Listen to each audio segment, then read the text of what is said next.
Hello students, आज हम चर्चा करेंगे ठोस अवस्था के 5वें वीडियो की, जिसमें हम 1.16, 1.17 व 1.8 नंबर के एनसीईआरटी के पाठ्य निहित प्रश्नों को हल करेंगे। ठीक, तो सबसे पहले हम चर्चा करते हैं बेटा 1.16 नंबर क्वेश्चन की। ठीक है, ये क्वेश्चन कहता है एक यौगिक दो तत्वों M व N से बना है। तत्व N CCP संरचना बनाता है व M के परमाणु चतुष्फल के रिक्तियों के 1/3 भाग को अध्यासित करते हैं। यौगिक का सूत्र क्या है? ठीक, देखिए यौगिक जो है दो तत्वों M व N से बना है। तत्व N, खास बात यहां पर बेटा आपको ध्यान देना है, तत्व N CCP संरचना बनाता है। ठीक है, जब CCP संरचना बनती है उस कंडीशन में जो एटम की संख्या होती है 4 हुआ करती है। ठीक है ना, तो यहां पर जो N के एटम की संख्या है वो कितनी होगी? 4 होगी। ठीक है, तो यहां पर आप लिखेंगे बेटा, चूंकि कैपिटल N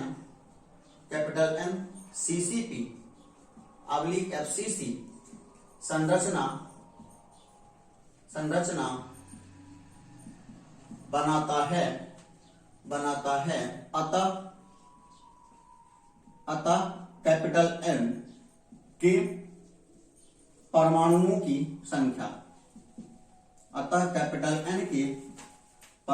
की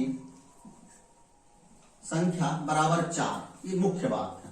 ठीक, चूंकि कैपिटल N CCP / FCC संरचना बनाता है, अतः कैपिटल N के परमाणुओं की संख्या बराबर 4 होगी उस कंडीशन पे। ठीक है, चूंकि जब ये CCP संरचना बनाएगा तब एटम की संख्या 4 होती है। ठीक, अब दूसरी बात जो है बेटा, अब हम देखते हैं इसमें कितनी होंगी चतुष्फल की रिक्तियां। ठीक है, चतुष्फल की रिक्तियों की जो संख्या होती है वह एटम की संख्या की दुगनी हुआ करती है।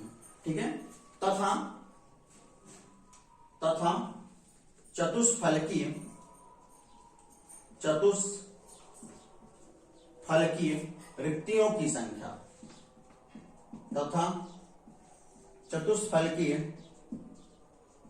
रिक्तियों की संख्या, ठीक है, चतुष्फल की रिक्तियों की संख्या कितनी होती है बेटा? एटम की संख्या की दुगनी होती है। ठीक है, संख्या बराबर 4 × 2 = 8। ठीक है, ये कितनी हो जाएगी बेटा? 4 × 2 = 8। ठीक है, क्योंकि रिक्तियों की जो संख्या है वह एटम की संख्या की दुगनी होती है। तो N के एटम कितने आ गए? 4 आ गए। ठीक है, रिक्तियां कितनी आ गई बेटा? 8 आ गई। अब देखिए आगे के प्रश्न पर, जो M के एटम हैं, M के जो एटम है बेटा, वो जो है रिक्तियों के 1/3 भाग को अध्यस्त करते हैं। तो इसका सूत्र क्या होगा? ठीक है, अब हम निकाले M के एटम की संख्या। ठीक है, तथा M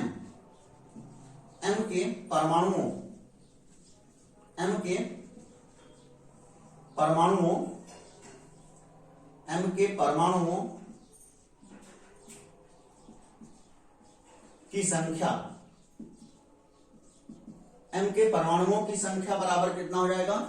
ये रिक्तियों का 1/3 भाग घेरते हैं। ठीक है, तो रिक्तियां कितनी है? 8 हैं। तो 8 × 1/3 बराबर 8/3। ठीक है, अर्थात M के एटम की संख्या हुई कितनी? 8/3 और N के एटम की संख्या कितनी है बेटा? 4। ठीक है, तब यदि हम M और N का अनुपात देखें, तब M अनुपात N बराबर हमको क्या मिल रहा है? मिल रहा है बेटा 8/3 = 4। ठीक है, 8/3 है M की संख्या और N की संख्या है 4। 8/3 = 4। ठीक है, या इसको आप और कैसा लिख सकते हो बेटा? 8/12। ठीक है, 3 × 12। ठीक है, यदि आप 4 का भाग कर दो तो 4 × 2 = 8, 4 × 3 = 12, या 2/3। ठीक है बेटा, या 2/3। ठीक, 2/3, यानी M की संख्या आ गई 2 और N की संख्या आ गई 3। ठीक है, अतः यौगिक का सूत्र,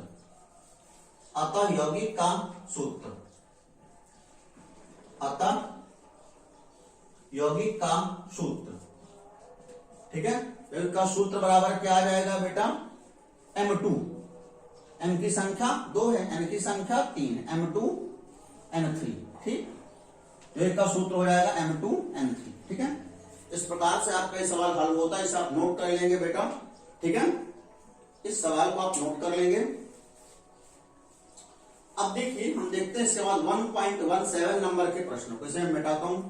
ठीक है, 1.17 नंबर के क्वेश्चन को हम देखते हैं।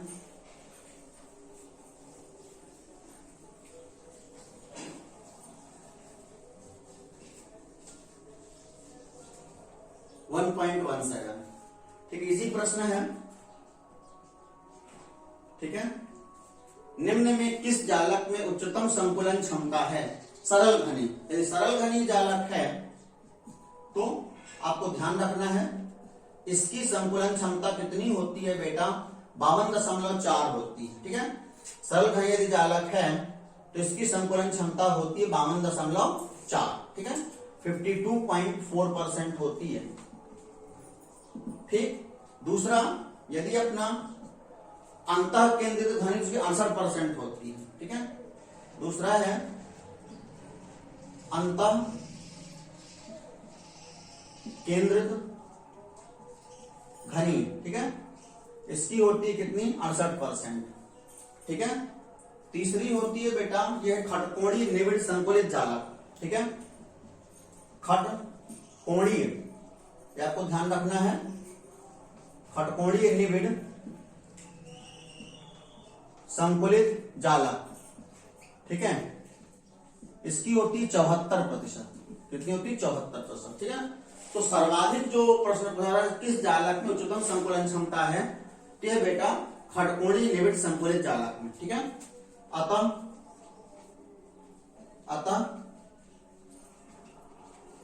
खटकोणीय निविड़ संकुलित, अतः खटकोणीय निविड़ संकुलित जालक की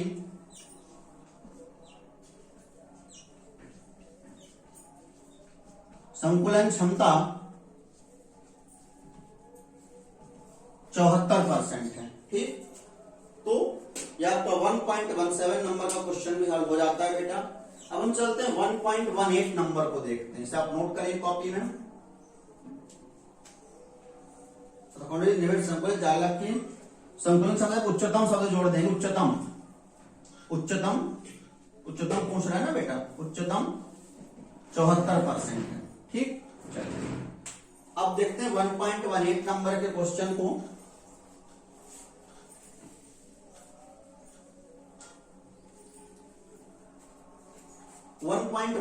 एक तत्व का मोलर द्रव्यमान। ठीक है, 1.18 एक तत्व का मोलर द्रव्यमान 2.7 इंटू 10⁻² किलोग्राम मोल इनवर्स है। ठीक, तत्व का मोलर द्रव्यमान यानी कैपिटल एम आपको दिया हुआ है। ठीक है ना, अतः आपको दिया गया है, पहले आप लिख लीजिए क्या बातें आपको दी गई है। ठीक है, दिया गया है, क्या बातें दी गई बेटा? कैपिटल एम दिया गया है 2.7 इंटू 10⁻² किलोग्राम मोल इनवर्स। ठीक, दूसरी आपको दी गई है क्या?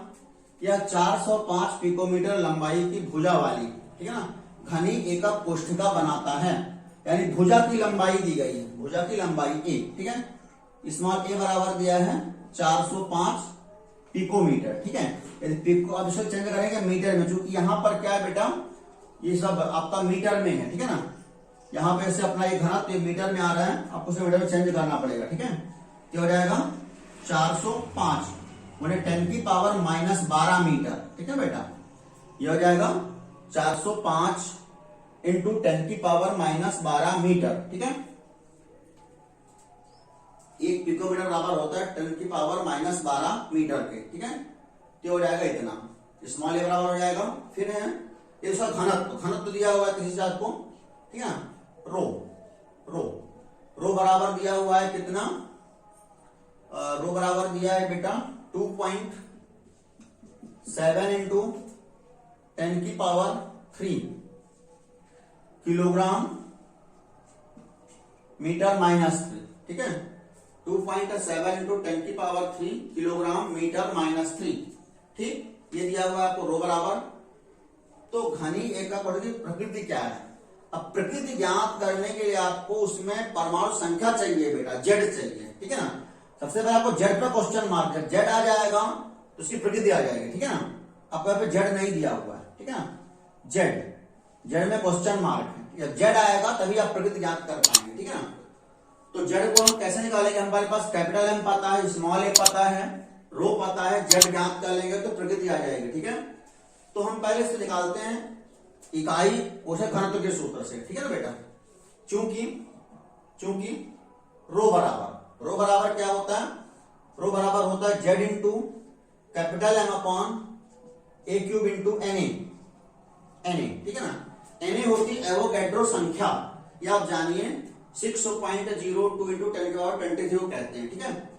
अब आपको ये सब पता है, यहाँ पे एन ए भी आपको पता होता है, नहीं पता है तो जेड, ठीक है ना।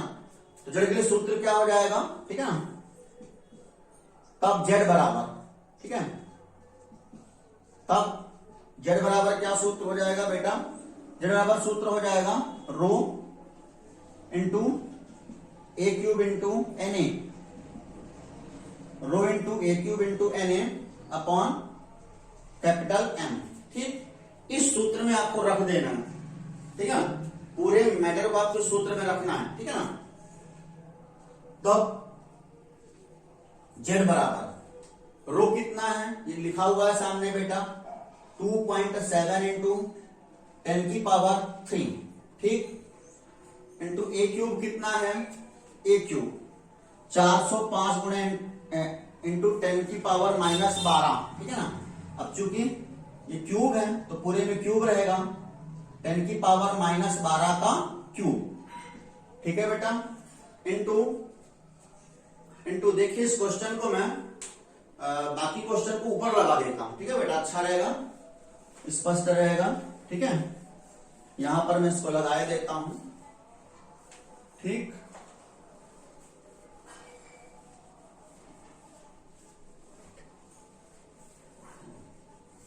इस लाइन के बाद की बात आपको यहां पर मिलेगी 2.7 405 इंटू 405 -2 क्यूब, ठीक है, इंटू एन ए का मान मैं आपको बता चुका हूं कि होता है 6.02 इंटू 10⁻23, ठीक, अपॉन कैपिटल एम का मान कितना दिया हुआ है 2.7 इंटू 10⁻2, 2.7 इंटू 10⁻2, ठीक, 2.7 इंटू 10⁻2, ठीक। अब देखिए जेड बराबर, यदि आप देखें यहां पर बेटा तो 2.7 से 2.7 कैंसिल हो जाएगा, ठीक है, इसे आप कैंसिल आउट कर देंगे, ठीक, तो बचेगा, इसको आप ले आएंगे ऊपर, ठीक है, 10⁻⁻ को आप ऊपर ले आएंगे, ये हो जाएगा कितना 10⁻3 into 405 into 10⁻36 into 6.02 into 10⁻23 into 10 का स्क्वायर, ठीक, अपॉन नीचे तो कुछ अब बचा नहीं आपके पास, ठीक है। देखिए ये आपका जेड इक्वल टू, कल से और आगे हल करेंगे, ठीक है। तो यदि आप यहां पर देखें तो 23 2 25 और 3 28, ठीक है, ये पूरा आपका 405 का क्यूब भी रहेगा, यहाँ पे आपको ध्यान देना है, ठीक है, 405 का क्यूब पूरे 10⁻36, ठीक है। तो ये हो जाएगा आपका equal to Z equal to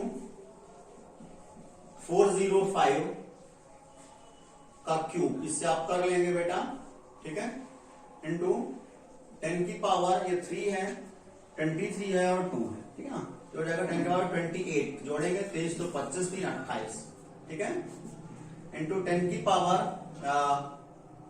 एक सेकंड, इंटू इसे भी कर लेंगे आप 6.02, ठीक है, अब करेंगे आगे, ठीक है।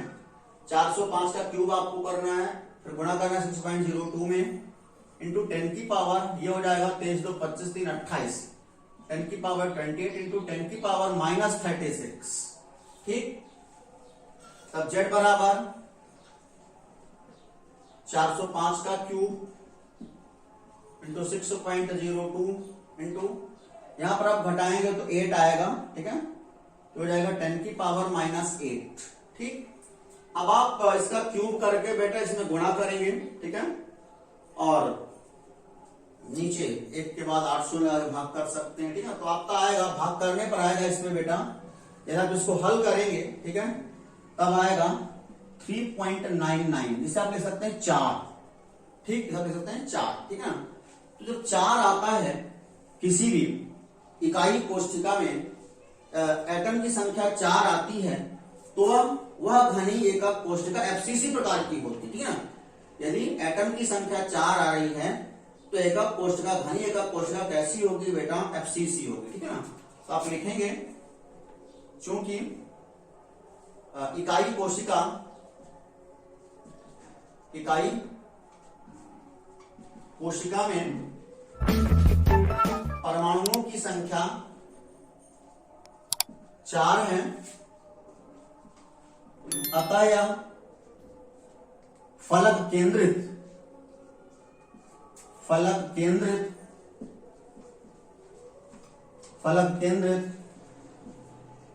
इकाई कोशिका होगी। ठीक, तो इस प्रकार इसकी प्रकृति जो होगी, या अतः इसकी प्रकृति आप लिख सकते हैं, ठीक है ना, अतः इसकी प्रकृति फलक केंद्रित होगी, ठीक है, ऐसा ले सकते हैं। तो इस वीडियो तो आप लोग प्लीज, यदि वीडियो अच्छा लगे तो इसे लाइक व शेयर करें, चैनल को सब्सक्राइब करेंगे। धन्यवाद।